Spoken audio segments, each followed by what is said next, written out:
Viral video detik-detik penangkapan perampok di Tol Pasir Koja, Bandung. Sebuah video yang memperlihatkan detik-detik penangkapan pelaku perampokan di Tol Pasir Koja, Bandung, Jawa Barat viral di media sosial Instagram. Dalam video itu terlihat sebuah mobil Honda Jazz berwarna silver dikepung oleh beberapa petugas polisi berpakaian biasa dengan membawa pistol.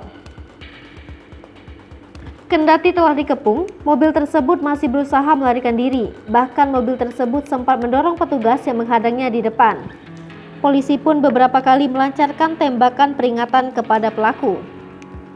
Salah satu akun ada yang menyayangkan polisi tidak segera menembak ban mobil pelaku agar tidak melarikan diri. Sementara itu ada juga yang mempertanyakan petugas yang tidak menghadang pelaku dengan mobil. Bagaimana penjelasan polisi terkait video viral tersebut? Apakah pelaku berhasil ditangkap?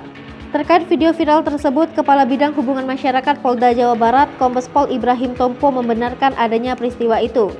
Ibrahim menjelaskan, penangkapan itu berlangsung di gerbang Tol Pasir Koja, Bandung. Sementara pelaku yang berada di dalam mobil adalah pelaku pencurian dengan pemberatan. Pelaku yang berjumlah 3 orang tersebut kerap melakukan aksinya di sekitar rest area. Saat petugas melakukan penangkapan, pelaku sempat memberikan perlawanan dan berusaha melarikan diri. Meski demikian, tak ada korban jiwa dalam insiden itu.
Sasri Popo TV, jangan lupa komen, like, dan subscribe